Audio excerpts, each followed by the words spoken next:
Dr. Babasaheb Ambedkar, Open University.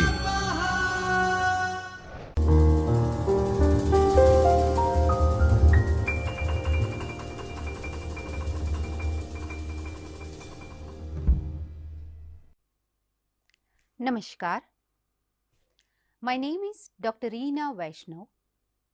I am an assistant professor in Department of English at Dr. Babasaheb Ambedkar Open University. Today in this session, we are going to discuss about Elizabethan age first, 1558 to 1603. Particularly in this session, we are going to discuss historical background of the Elizabethan age. But the first question comes in my mind, why do we study history? Is there any particular reason to study history? Is it necessary? Is it beneficial? So, let me give you one example. Yesterday, I went to the market and accidentally I fell into a pit. Today, I am going through the same path. If I forget what happened to me yesterday, what will happen to me? Do you have any idea about it? Yes, I will again repeat that mistake. So, why do we study history? So, if we study history, whatever the mistakes happened in the past, normally we don't repeat it again in our present era. So, this is the reason why do we study history. Now, as a student of English literature, the next question comes in my mind, why do we have to study English literature? Or why do we study something that has gone by? Literary works, Chaucer's Canterbury Tales, it was written in the Chaucer age. Why do we study even today? So, there are so many reasons why do we have to study history of English literature. But according to me, I give you main two reasons of it. The first reason is to understand literary, philosophical and ideological movements prevalent in the past. If we have to understand what happened in the past, what kind of literary movement, philosophical movement or ideological movement prevalent in the past, for this reason, we have to study history of English literature. Another reason is that by the study of history of English literature, it gives us a comprehensive picture of different art forms. So, if we know the historical background of the particular age, if I know what happened in the Elizabethan age, I will have an idea about it, what kind of literary works will be there, what kind of themes it will be there, right? So, this is the reason why do we have to study history and why do we have to study history of English literature.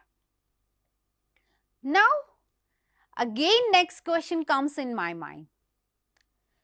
How do we have to study history of English literature? There are any ways to study? Okay. So, I have summed up these four methods. The first method is biographical method, historical method, literary method and linguistic method. Through these four methods, we can understand the history of English literature. So, now again question comes in our mind, how biographical method helps us to understand the history of English literature. So for that, let me give you another example.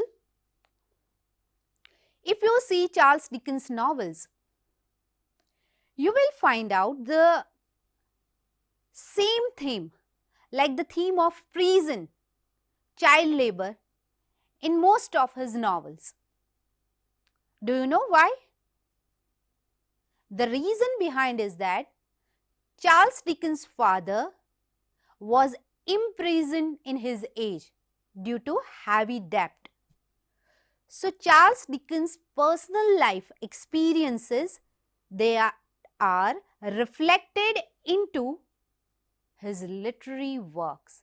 So if you know the author's background, in which country or in which province he or she born, what kind of life he was survived.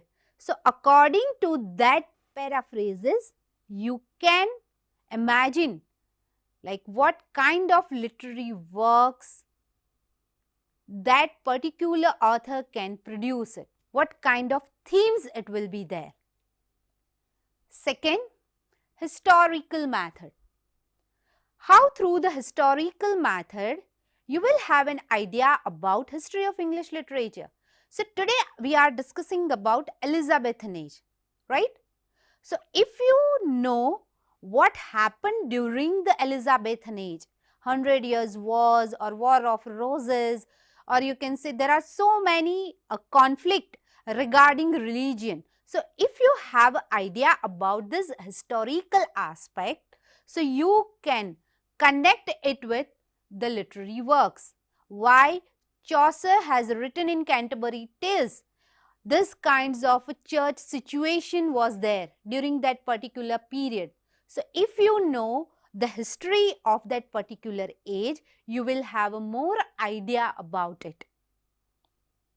Now the fourth one is linguistic method. Sorry, the third one is literary method. So now how literary method is useful to understand the history of English literature. Shakespeare is considered the master of blank verse. Chaucer has used rhyme royal in many of his poems, and many pre-Raphaelite poets, they have followed the same pattern of rhyming or literary style in their work. So through in which particular period, what kind of literary style followed by the particular authors, by the study of that literary style, you can have an idea about history of English literature. And through the period of time, how that literary style has changed over the period of time, you can imagine like in Chaucer age, what kind of literary style was used. In contemporary or postmodernism age, the writers did not follow the same literary style during that particular age, right? The next method is linguistic method. Linguistic method, it is mainly about English language. In early periods, what kind of English language was used in the past, and today in a modern era, what kind of English we are using. There are so many differences. Let me give you one example. Like when you read Chaucer's Canterbury Tales, you was represented as thou. Your was thee. It means when you read Canterbury Tales, there is a word thou, thou. The thou, it represents today's you. Thee represents today as a your. So in this way, in English language, through the period of time, in spellings of the words that has changed. So what is the development in English language from the early periods to the medieval age to the modern age? So through the linguistic method, we can have an idea about history of English literature. So, today we are going to discuss about historical chronology till the Elizabethan age. Elizabethan age mainly considered between 1558 to 1603, right? But till that, from 54 BC to 1668, what kind of historical events happen or what happens during this particular era, that we are going to discuss. In this first 2 or 3 slides, I have briefly given the chronology of the historical chronology till the Elizabethan age. So, let me start from 54 BC to 55 BC.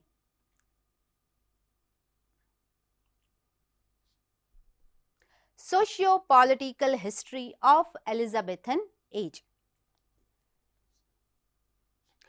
So, Julius Caesar, who was a Roman emperor, invaded what is now England in 55 BC.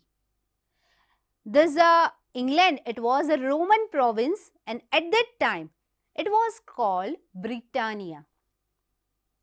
The Roman later gave up on the province, and around 1410 England was settled by Germanic people. They are called Anglo-Saxon. So, in 410, Anglo-Saxon invaded England. After Anglo-Saxon, Viking came around 793. So, after 793, we all know about Norman conquest of England. It was happened in 1066 between England and France. Why? Because William who ruled Normandy invaded England and became the King of England. So, 1066, it is very famous. This year is very famous for Norman conquest of England, and during this period, William, who ruled Normandy, invaded England and became the King of England. He was a very most powerful monarch in Europe. After Norman conquest, this is the chronology, like what are the mainly historical aspects we have included, like House of Wessex. This period we can include in 880 to 1013. House of Normandy, House of Blois, House of Anjou, right? These are, they come through the chronology, like from Roman period to till the Elizabethan age. Now here we are going to mainly talk about 100 Years' Wars and the War of the Roses. The 100 Years' Wars, it was happened in 1337 to 1453 between England and France for the French throne, and the War of the Roses took place between House of Lancaster and House of York for the throne of England, right? So, you have to remember this period as well as between which country it was happened. So, in 1337 to 1453, there was the 100 Years' Wars between England and France over the succession for the French throne, and from 1455 to 1487, the War of the Roses took place between House of Lancaster and House of York for the throne of England. So, these are the main two wars during this historical chronology. Now, in 1485, the Tudor dynasty came to the power. Now, our Elizabethan age, Elizabeth I belongs to Tudor dynasty. So, Tudor dynasty came into 1485. So, Tudor dynasty came to power in England with Henry VII. Henry VII ruled the England during the period of 1485 to 1509. Henry VIII was Henry VII's son. But Henry VIII, who was very, we can consider him as a volatile and cruel person. And he was very much obsessed for his son. So, because his first wife, Catherine of Aragon, could not bore him a son, so he decided to annul his marriage. But at that time, what happened? The Roman Catholic Church was in supreme power, so they refused to remarry. So now Henry VIII decided that church could not be allowed to have such powers over the monarch of England. So he ended the role of the Catholic Church and declared that the king would be the supreme political power as well as the spiritual power. And he brought the Church of England closer to the Protestantism, which was begun by Martin Luther, King Martin Luther in Germany. After Henry VIII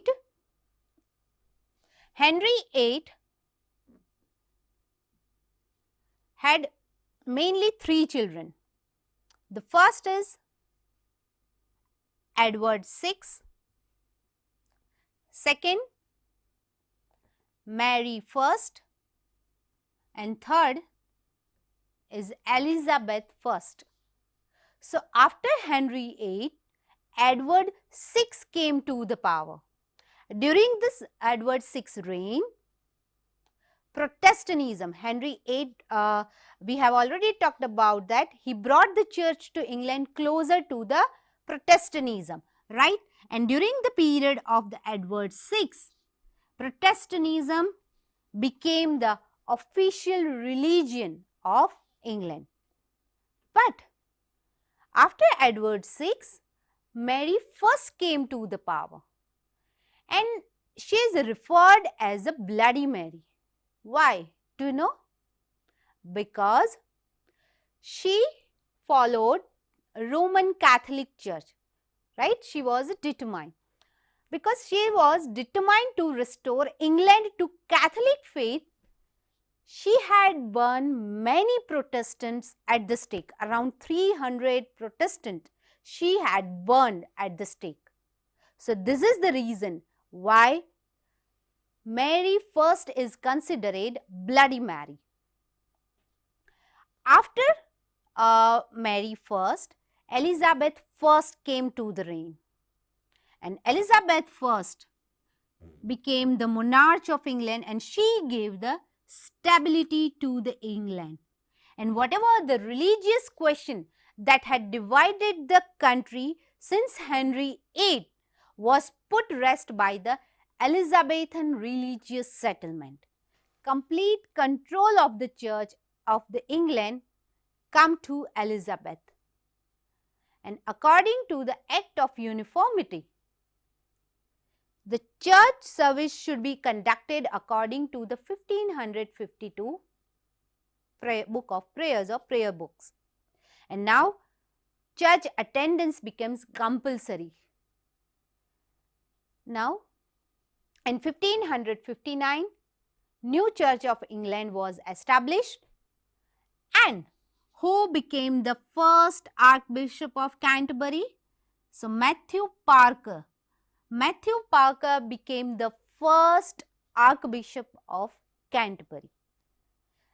Elizabeth and Parker drew on the aspects of Catholicism as well as on Protestantism, and both opposed religious extremism and avoided extreme practice and beliefs of both Protestantism and Catholicism. Elizabeth did not marry. She was childless. So, whatever the religious conflicts happened from in the age of Henry VIII, Elizabeth has resolved it. During this Elizabethan age, Renaissance period came. So this is the reason, this is the age of stability. And when you have a piece on historical aspects, in social and cultural aspects, great literary outputs come out, right? So today we have discussed mainly historical chronology till the Elizabethan age. From 54 BC, Roman invaded the England to 1603, Elizabeth came to the power. We have also discussed about 100 Years' Wars, War of the Roses, right? So this is the first part of historical background of the Elizabethan age. In the next part, I am going to discuss about social as well as cultural background of Elizabethan age. So you will have a more idea about of this age, and whenever you read any literary work from this particular age, if you have idea about all these literary or historical aspects, you can connect that aspects to that literary work, and you will have a more clearance. You will understand that literary book in a great manner. I hope you enjoyed this session. We have discussed about historical chronology till the Elizabethan age. Thank you so much. स्वाध्यायः परमं तप